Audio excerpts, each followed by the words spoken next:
Hey everyone, welcome back to the Mark Loeffler Experience. We have another great show. We got a great guest today. Uh, we have Alfonso from Jag Properties today, and we're going to be talking all about rent to own. And it's really interesting. Obviously, way back in my career, I did a crap ton of rent to own. I owned a rent to own company, and you kind of got started in rent to own because you read my book. Yeah, that was definitely part of it. I got introduced into the world of real estate investing, like kind of in general, right? Like that fire hose of information and passive income that they call it, right? And then once I got introduced to the rent own strategy, you were one of the predominant figures at that time. I read the book and I got really excited about it. I was kind of like a little bit of a chicken shit investor, I don't know if I can say that, but You just did. yeah, so I did, yeah. But anyway, yeah, again, nervous and always worrying about the what ifs. So the rent to own and the way you kind of explained it and like the security around it, I was like, oh my god, this is the best of both worlds. It definitely is a very, very predictable strategy where you can make consistent cash flow and have a built-in exit strategy.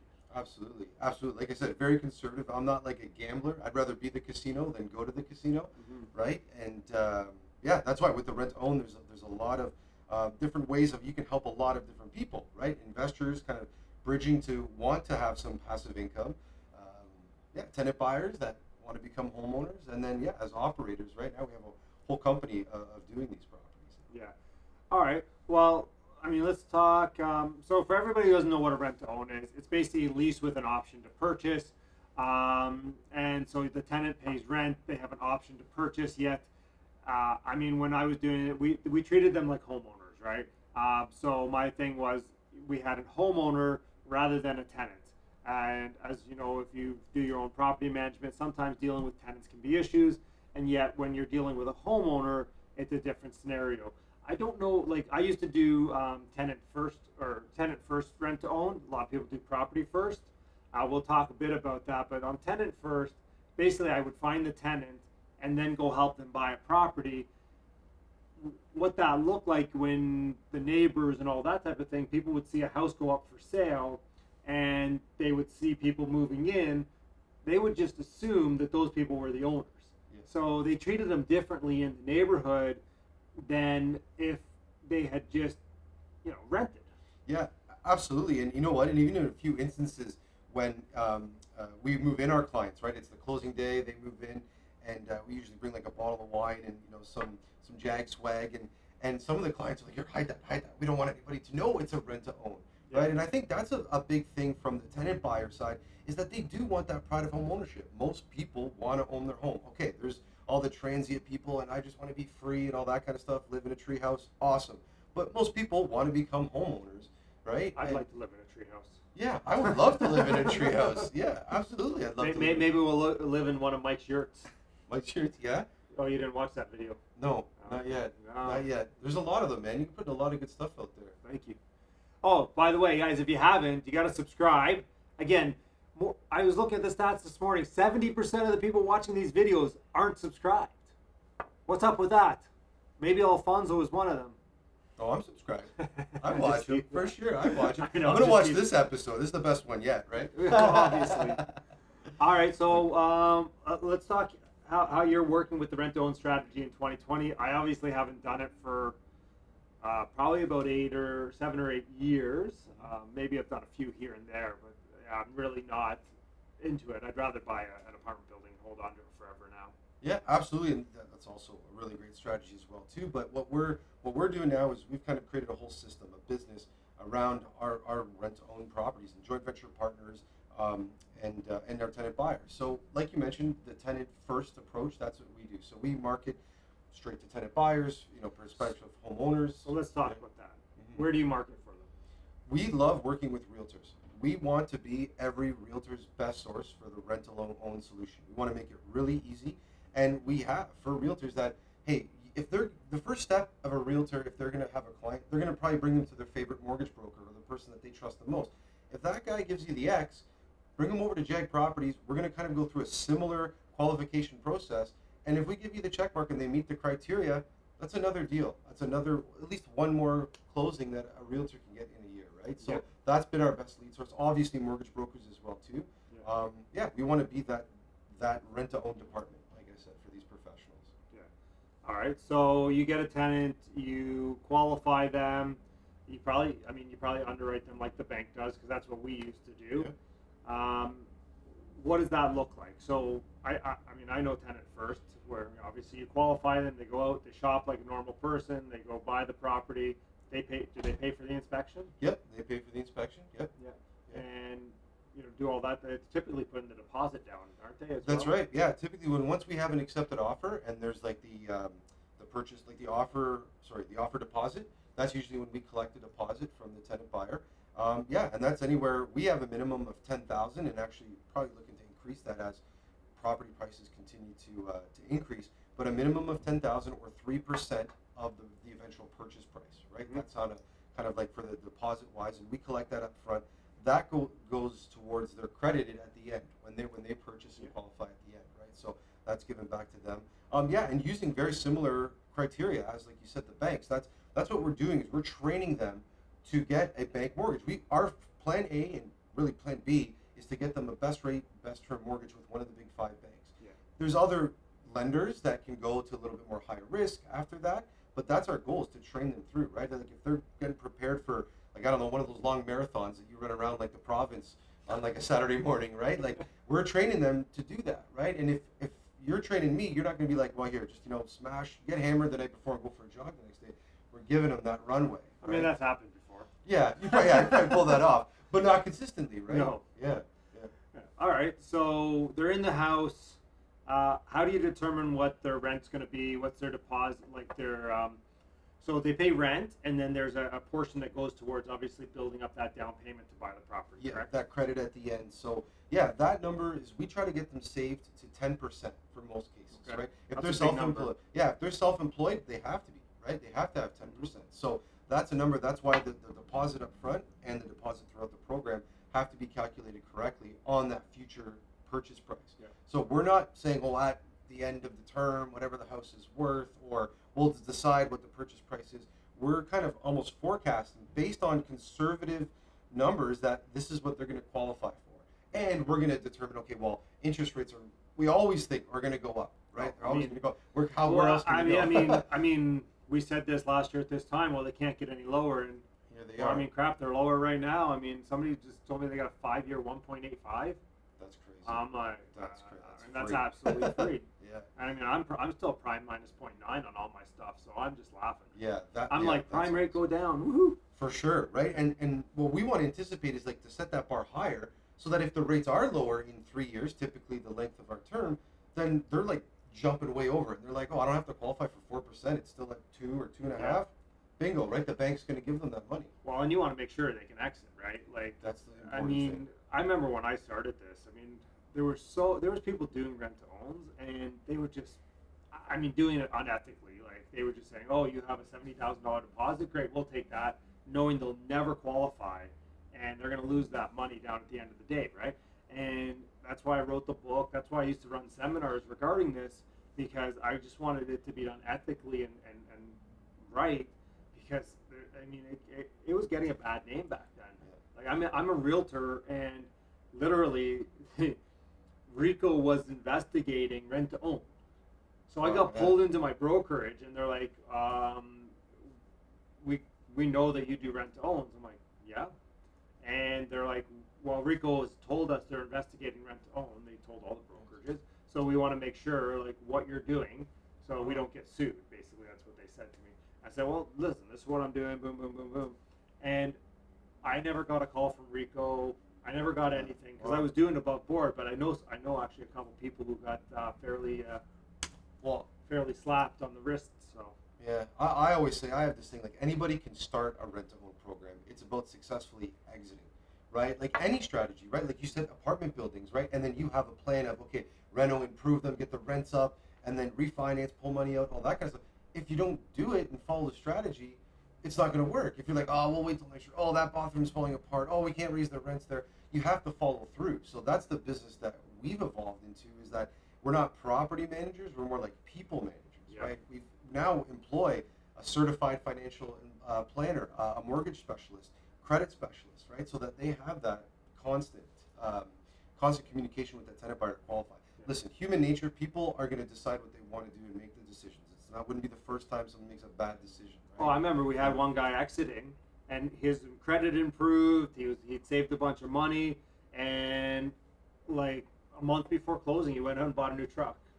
Oh, And we're like, you Really? just couldn't wait. Now you're Yeah. literally you're gonna have to do another year in the rent Yeah, home extend to that over. extend that out and get some more down payments And see, and that's why, you talk about the ethical way of doing it, is that you're like, oh, come on, like, you actually care. Like, some people are like, ha ha ha, I got him, now he's not going to qualify, I can sell that house. And that's the wrong way to go about it. Like, if you're not going to do the rent own, if it's strictly just on the cash on cash return and money, and you can't accept the fact that you want to help people as well to help them ahead, then it's not like win at all costs, right? You got to help people along the way. And and a lot of our investors get that. Some people say, oh, you leave money on the table because you predetermine that purchase price. Obviously, like, with the prices in Ontario, the way they've gone, have we left money on the table? But that's equity that the client gets. Yep. And we're like, hey, you want to invest in a rent own? well, Right? I mean, here's the thing: like, you are limiting your upside.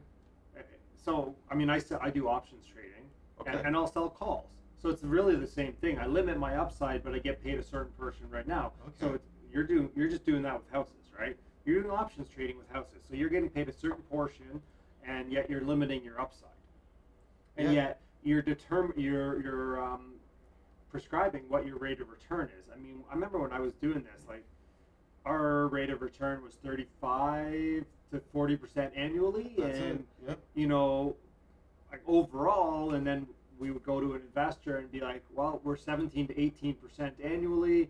If you like that, it's good cash flow, Yeah. because the tenant pays for, or tenant owner Yeah. pays for 90% of everything. Yeah, well, and as well as the maintenance, right? You're not going to have a leaking toilet or call. Like, the calls that we get from clients, like, even just from a headache-free type standpoint, like, definitely there's amazing property managers out there, and that's a business in itself. But these clients are calling us and sending us pictures of, like, finished basements and reno bathrooms and new kitchens, and not Value like, add, yeah, absolutely, because they know that's the the carrot that that they're going to get, that ownership, right? And it has to be a win-win-win, right? It's so funny. It's like talking to me like 8 years ago when I was teaching rent to own and doing all this stuff. Yeah.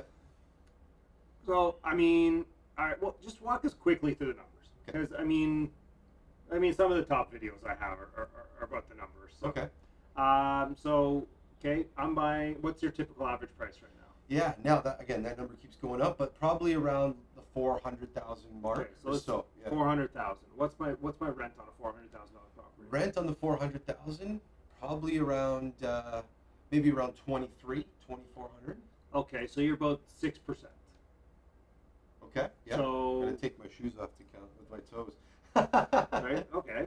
Well, it's Okay, yeah. yeah. So 6% of the purchase price is your around your monthly rent. Yep. Okay. How much of the, say, 2,400 is going back to their deposit? Okay, so that would just be that rent Oh, portion. okay, that's the rent portion. That's the rent portion. Okay. Right. So then that other number is determined on how much they have and how much they need to get to. Okay. Right. So that's just a simple equation divided over 24, 36, 48 months on the balance. If they need to save up 30 or 40 or another 50 grand, depending on that end purchase. So it is. Yeah. If we had a $400,000 property, Mm-hmm. they did 3% down, which is $12,000, Mm-hmm. and you want them to save up 10%. So I'm assuming, what are you using for appreciation? 4? Probably, yeah, 5? 4 to 6%, depending Okay, on. let's where just call you it 5 because Okay. it's easy math. Okay. So it's 20,000 the first year, 22,000 this next year, and then like 24. That's why this guy's the godfather of rent to own. So you get 66,000. So you 460.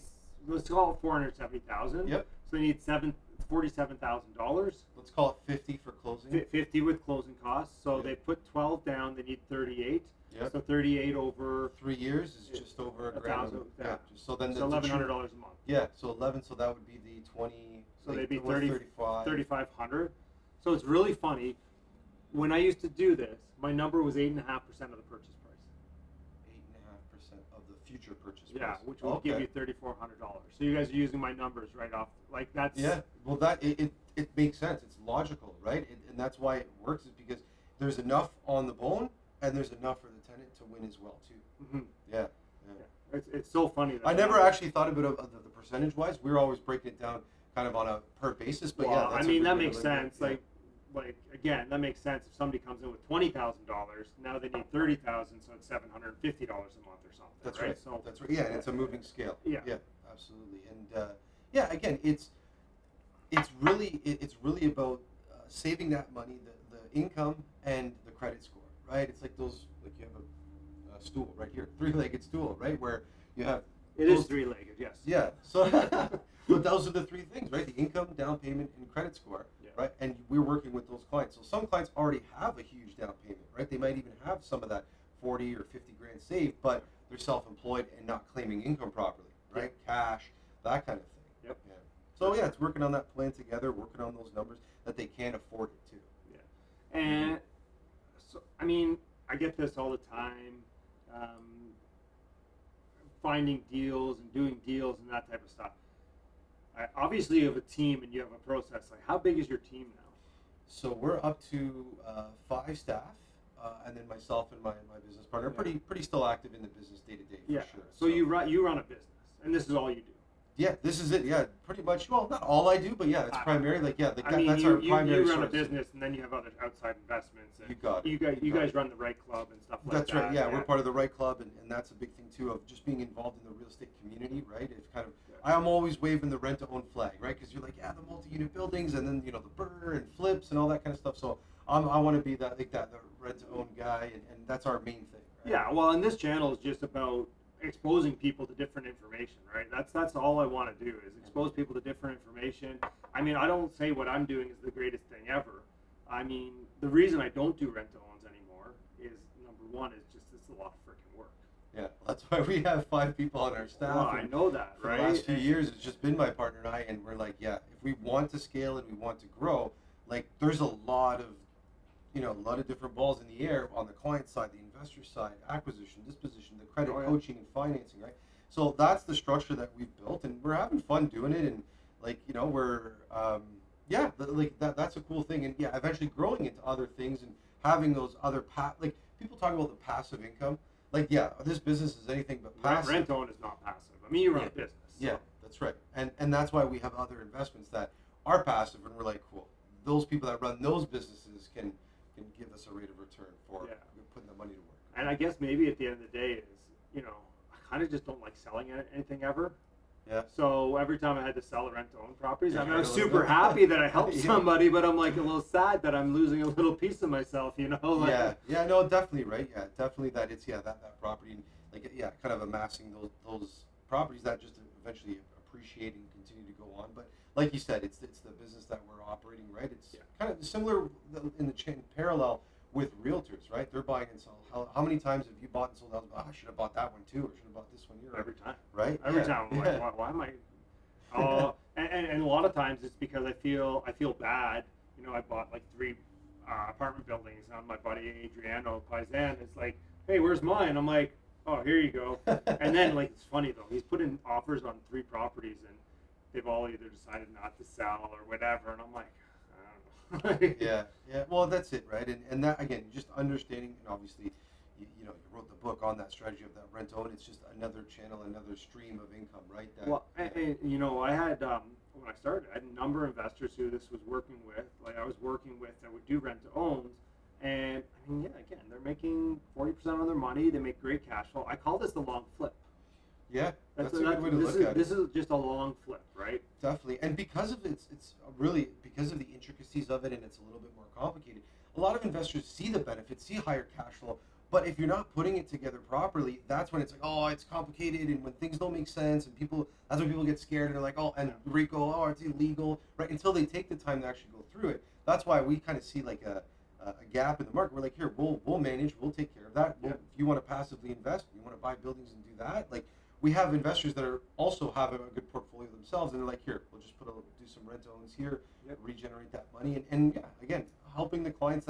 I think it's like a good thing, right? It's almost like giving back, and giving back, or getting back too, right? So, like you said, it hurts a little bit, and it sells, but again, you see a happy family that owns their house. Now they're on a better path for hopefully generations, right? Well, yeah, you're improving generational wealth, right? That's right. Increasing home ownership.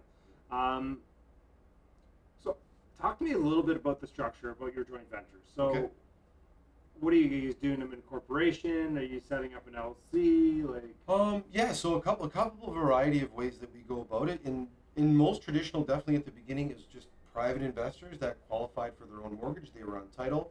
We would sign a joint venture agreement, registered on the title as well, and that was kind of the simplest way.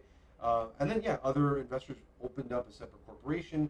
We partnered in another corporation that each owned 50%. So again, variety of the ways that the investors preferred it for themselves. And yeah, there's the qualification of the mortgage and the capital. That was what we required, and kind of excited that we're now able to qualify for mortgages as well too. So now we're just looking for capital as well, and yeah, mortgages are always good too. And people qualifying, it's a bonus. But yeah, so those are kind of the structures that we set up with the partners. We're reporting into them, and their eyes and ears really on the property. There can be as hands off or hands on as they want to be.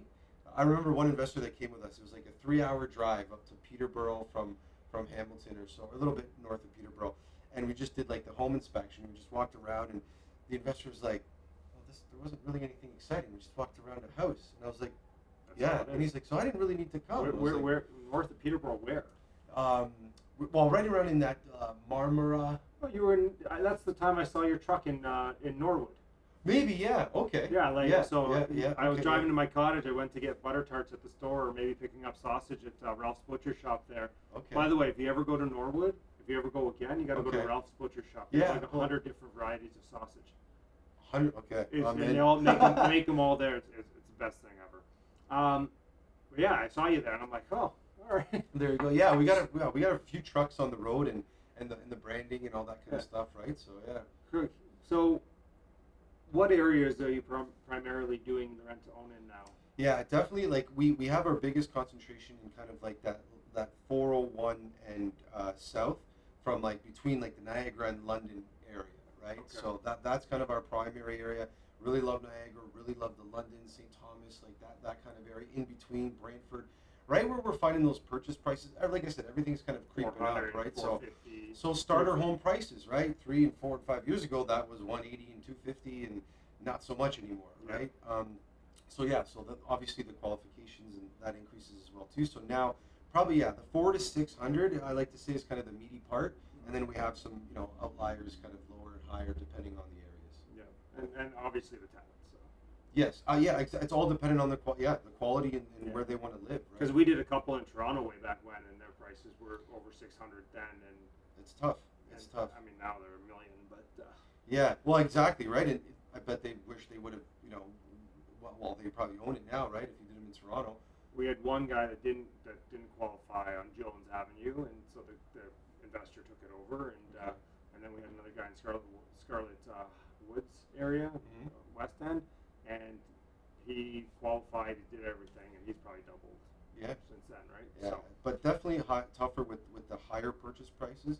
And again, it's really anybody that starts to rent to own and says like no down payment, or like on a $500,000 or $600,000 purchase and they have nothing. And, but they said I don't have to give a down payment. I'm like, well, go with them. Yeah. Because we're not going to set you up for failure, right? It's more of a headache at the end of the day. I find that, and people used to they read my book and they went out and did this and they do no down payment, and then like, well, the person didn't pay their month's rent, their first month's rent. I'm like, yeah, like they have no skin in the game, right? Yeah. They have nothing.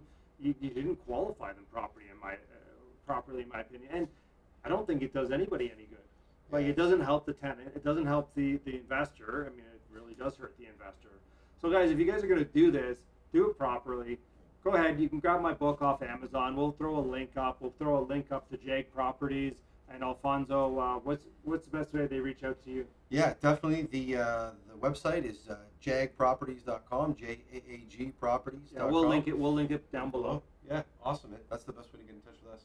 All right. Any parting words of wisdom for everyone here? No, honestly, Mark, I just want to thank you for writing that book when you did, and at the time of the journey where I was at that point in my life, that I read that book, and it gave me confidence that someone that went about and it was successful in a strategy, and it kind of ignited that fire, and everything that's kind of brought from that since, and then like the long relationship that we've had since, and kind of growing now. We got to get on the golf course together soon. That's the next step. I'm available anytime. Awesome. Well, thank you so much. So. All right, my pleasure. Thanks for coming on, and guys, if you haven't, like and subscribe. For the 70% of the people watching the video who haven't subscribed, just comment down below why you haven't yet. I mean, I'm interested. That's all. Just interested. All right, guys. We'll catch you in the next one. Have a great day.